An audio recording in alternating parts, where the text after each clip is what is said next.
Heidi-ho neighbors, Rado Goji here, and welcome back to Let's Play Pokemon Red version. When we left off, we were heading south, and we're fighting people. And we're probably going to do more of that. Because this is a fairly long route, you know. This is, I guess in some ways it's the longer of the two routes to go down to Fuchsia City. But if anything, the shorter of the two routes also has a whole hell of a lot of trainers to fight. So it's something to keep in mind. Like I said, I always go down both ways, like I'm doing now, mainly because I want to get, everything covered. I want to get all the items I can. I want to battle all the people I can to get the experience. So really the choice is yours which way to go, but I always go both ways, no matter what, so that's why I'm doing that here. But also it's because this is a Let's Play, and I kind of want to show off all the different areas and such, so yeah, that's why. That's the main reason I'm doing it here, but it's also nothing new to me. I always go down both ways. I'm fairly sure there are a lot of other people who go down both ways too.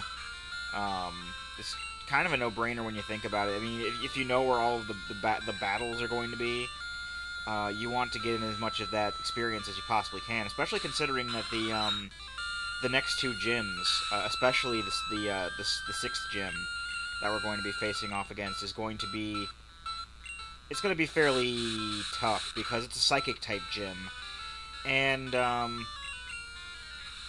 as I've stated many times, as many people know, the psychic types are, for many reasons, absolutely broken in this game. So that's going to be a bit of a challenge for us if we don't get our levels up. I mean, yeah, I know I'm still sort of kind of behind, because I'm basically trying to raise all of my Pokemon up equally. And a lot of the experience has been going to Biggins, who started off at a pretty low level, and he's still level 27 now, because he really hasn't been able to fight anything without getting his ass handed to him because of stuff like level differences and whatnot. Well, we're not doing too badly here, I guess. But then again, it's just a Pidgey, so the amount of experience you get is determined by level, but it's also determined by what Pokemon you fight. So, I mean, like, if you fight a Magikarp, you're not going to get anywhere near as much experience as you would get if you fought, like, maybe a Kangaskhan or something like that. Or Snorlax, even. The Snorlax you've been seeing. The more powerful Pokemon, even, if you look at their species, they'll overall give you more experience. And Pidgey aren't exactly the strongest Pokemon in the game. So as you might expect, we don't get a whole hell of a lot of experience for fighting a Pidgey. We'll probably get more experience from this Meowth here. Which we'll see. Yeah, 354 is more than 280 something we got from the Pidgey. Rattata probably won't give us much else. Even though Rattata does have some pretty damaging attack, I'm fairly sure that any Rattata at this point would have Hyper Fang. So if we didn't one hit it there, we probably would have gone out. But like I said, I'm just trying to get as much experience as I can for Biggins without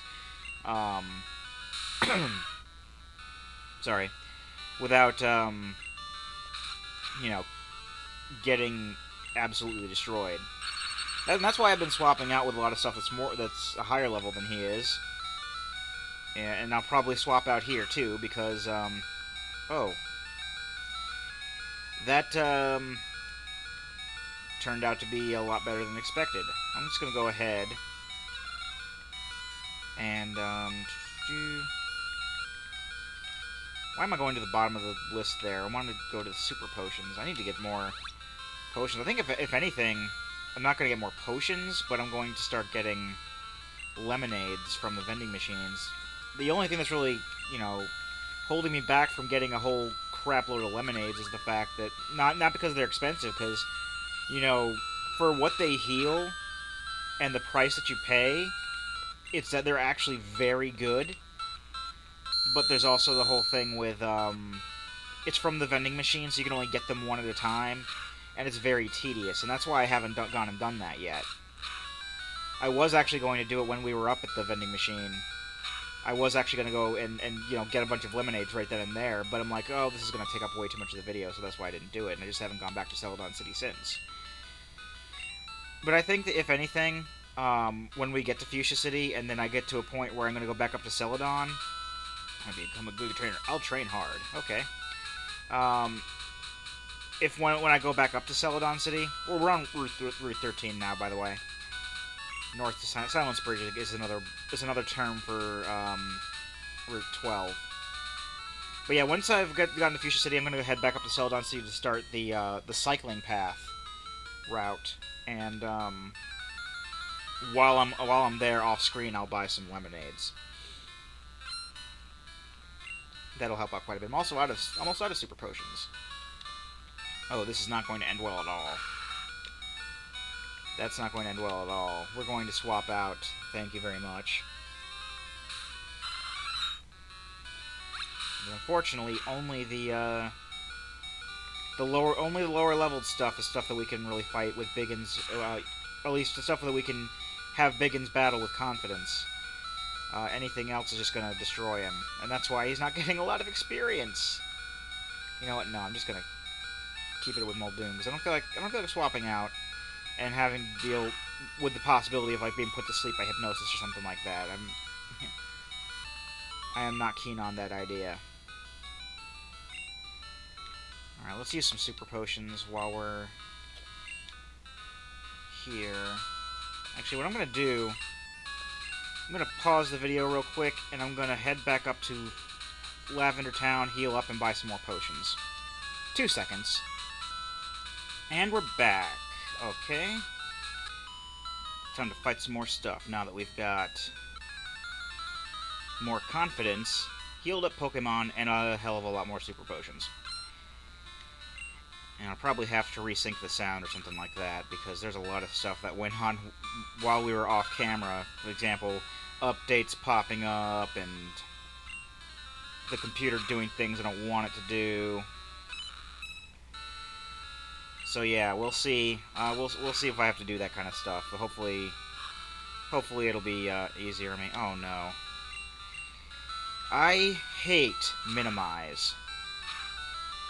Minimize is a move that raises the opponent's evasion by quite a bit, and like most stat-changing moves, it can stack if you use it constantly. Also, the thing I hate about Double Slap is, for whatever reason, they decided to call it Double Slap in this game. But it's one of those things that can hit anywhere from 2 to 5 times. You know, you gotta think about what the move can do before you give it a name. Oh god, this is gonna be a sing fest, isn't it? I mean, for example, yeah, if it hits twice, it's a double slap. If it hits 3 times, that's not a double slap, that's a triple slap, and then a quadruple slap, and then a quintuple slap. Choose your words carefully. That's all I gotta say. I'm actually fairly surprised at how often I hit that Clefairy after it was minimized. And I give props to Biggins for that. Good, now we have something that won't minimize and won't sing at us. Instead, it'll throw money at us. And that is money that we'll pick up at, we can pick up at the end of the battle, so more money for us. Thanks for that, Meowth. So I'm fairly sure that Meowth is the only Pokemon that can learn Payday. I mean, besides Persian, which is its evolved form, of course, but because it's meant to resemble like one of the Luck Cats or whatever like that, and it has the big coin on its head. So basically, it can throw money at us as a result. And I think that's part of its little gimmick or whatever. Is part of its design. And that's why it knows Payday. And I'm fairly sure that there are other things like in later generations that can learn other moves, like some of these moves too. There are a lot of moves that are basically tailor-made for a particular Pokemon, and only that particular Pokemon can use it. For example, Payday with Meowth, and to a lesser extent Persian. Beedrill has one called Twin Needle. There's a whole lot of them, although they do kind of lose their exclusivity sometimes in later games, because then they make other Pokemon that can use them too. For example, I know that there are more Pokemon like going into Generation 6, like with Generation 5. There are more Pokemon that can learn Twin Needle. So it's stuff to think about, I guess. I mean, and then of course there are moves like Metronome and such, where that'll basically let you use any move at random. I mean, sometimes you'll get like something like Splash, which doesn't do anything. Sometimes you'll get something like Roar of Time, which is something that a legendary Pokemon called Dialga can only use, and it does a whole lot of Dragon type damage. Or Judgment, which is like the most powerful move in the game, I think, for Generation 4 and 5, which is basically used by a Pokemon that is, for all intents and purposes, God. But it's still in the game, so if you use Metronome, you can still use the move, and I think that's hilarious. But there are a lot of legendary Pokemon, for instance, that have moves that only they can use. Ho-Oh uses Sacred Fire. Lugia uses Aero Blaster. What other ones are there? There's Roar of Time, Spatial Rend, and Judgment, and there's a Shadow Break one that Giratina uses. There's a whole bunch of them, and I think it's fairly neat that certain ones have, certain Pokemon have certain moves that only they can use. But it does get kind of annoying because later on, if they decide, oh well, we want other Pokemon to use this move too, it takes away a bit of the charm of it, I guess. So, it's not that kind of a special move anymore that you would, because better Pokemon can learn it now, like with Twin Needle, I guess. Because I mean, let's face it, a lot of bug Pokemon suck. Beedrill is not a great Pokemon. I mean, usually I can take a look at a Pokemon when a Pokemon evolves, and like the higher the evolution level is, like the stronger it seems to come out. Like Dragonite, Dragonair evolves into Dragonite at level 55, and that's one of the most powerful Pokemon in the game for Generation 1. But I mean, you got Butterfree and Beedrill, which are okay, but they evolve into their final forms at level 10. So, just talk about stuff. And there are even some Pokemon that I just don't like, even if they do take a while to evolve. But for the most part, Pokemon that evolve at higher levels do tend to be more powerful in the long run.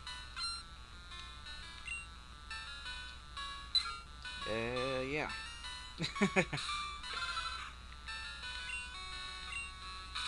And of course, I like hearing what you have to say about it, so it's just my observations.